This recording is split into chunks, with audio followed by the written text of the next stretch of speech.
In this session, we'll focus on welcoming challenges and changes as it pertains to intercultural education.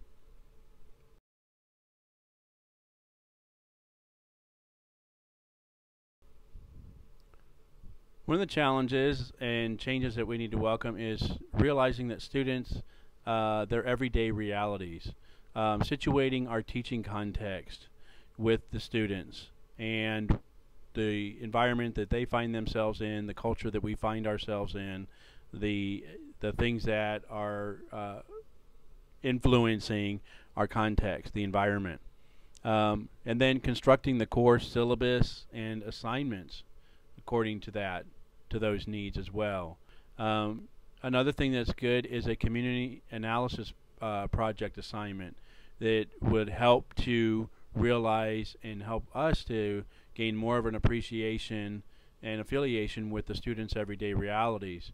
And you could conduct activities with the community analysis project assignment so that the classroom, the students could do certain things, whether it's doing fundraising or going and doing a project somewhere, cleaning up a park, or doing some work at in an elderly person's home, helping them out with some yard work, or just some other thing where they may be able to do a fundraiser to raise money for a need for somebody in the community related to, say, a medical issue or a hardship, family hardship, something like that. As we continue this discussion, I want to share with you a brief video clip on the next slide. It will show just a little bit about getting started on an intercultural education course. I think you'll find this helpful.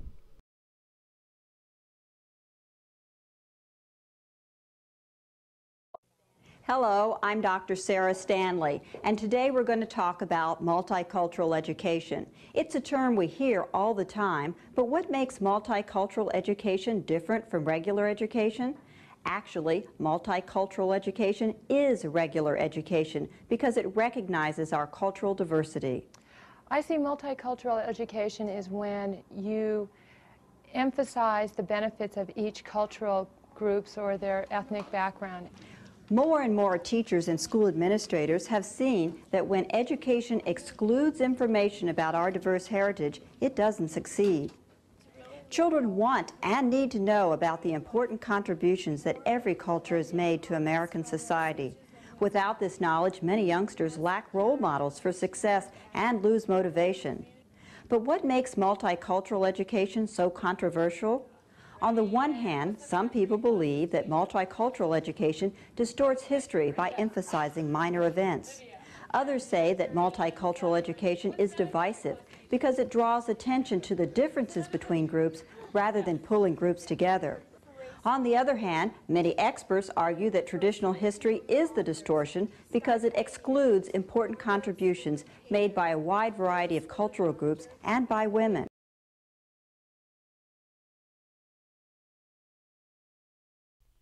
And we look about sustaining ourselves under stressful times. A few tips here for educators. 3 areas we'll look at are dealing with resistance, avoiding hopelessness, despair and burnout, and ideas versus application. So under dealing with resistance, not all educators obviously are going to be on board with your ideas about multicultural education. In fact, some may be downright resistance of change. The good joke out there about how many faculty does it take to change a light bulb, and the first question they ask is, change? And we realize that most of us, we really don't like change, and faculty for sure don't. And educators in particular like to keep things the way they have it, pretty much set in stone. While it seems that it could be easy to convey the importance of this issue, many view the topic of change as dangerous territory, risky in the sense that it may step on toes or cause offense just by the nature of it. And to avoid feeling of hopelessness and despair for your work to incorporate cultural competence in your classroom, it's vital to the success of your mission. Otherwise, you'll despair in your efforts and eventually burn out. So in that sense, you really need to find a support system and a way to work with others to help you in that area. As the idea of multicultural education is often accepted by administrators and faculty, and this area of ideas versus application. Unfortunately, applying or initiating programs that address it are usually not.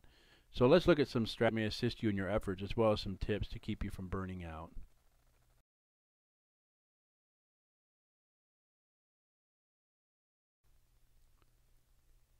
A few other ways to help us sustain ourselves under stressful times, some tips for educators. The intellectual dimension. Here, approaching multicultural education from an intellectual standpoint is sometimes the most effective way to plead your case and to help others to realize their need for it. This approach uses theory, statistics, literature, and research support to support the legitimacy of the need. Other experts, professors, scientists, and such can be brought in to show their support and back you in your stance. So coming from a scholarly or a scholastic viewpoint can help you, especially depending on the situation you find yourself in, if you're in a university setting or higher education setting, for example. And then there's the emotional dimension. As racial bias and the numerous hate-based crimes continue to plague our society, these are cause for heightened emotion. So especially for the educator dedicated to making a positive change in the classroom, we can realize or need to realize that there will be times when we feel that our efforts are having no effect, perhaps because of no incident or violence in our school or an offhanded comment made by a student or even a teacher. However, it's important that we react with a cool head, not out of frustration or anger, but with kindness and empathy. So really just kind of taking things in stride and trying to make a difference, and realizing that you are making a difference just with your stand and taking a stand for in these areas, and realize that it takes time and is a process.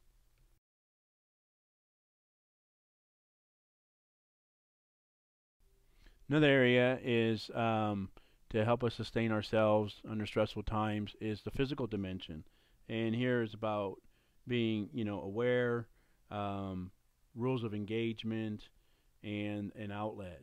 So, for example, once the emotions begin, if they're gone unchecked, they can quickly spiral out of control and manifest themselves physically. This world is made up of individuals with very different ways of thinking, and for the most part, each are very rooted in their mindset, as we talked about in an earlier lecture, right? Mindset and skill set. So, based on this, stands to reason that when their ideas are challenged, discussions may become rather heated. So, kind of realizing in how to finesse your way in as you're presenting your side to bringing multicultural education into a situation or a learning environment that's resistant to it. As awareness, just be sure to keep a close eye on physical reactions of your students during a discussion. Look for signs of agitation, rapid breathing, face become angry or red, because some of this may be offensive to them.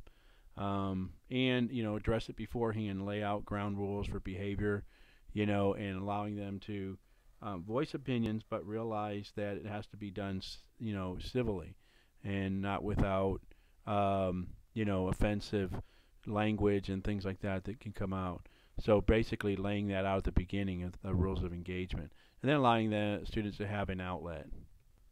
So you want to make sure that you have an outlet as an educator, so you no doubt be faced with stressful situations in the classroom. So make sure you have some sort of outlet for the stresses you experience. Hobbies or physical activity are good ways to manage stress. All these things can be helpful for you to stay there and to continue to be a person who's making a difference when it comes to this area.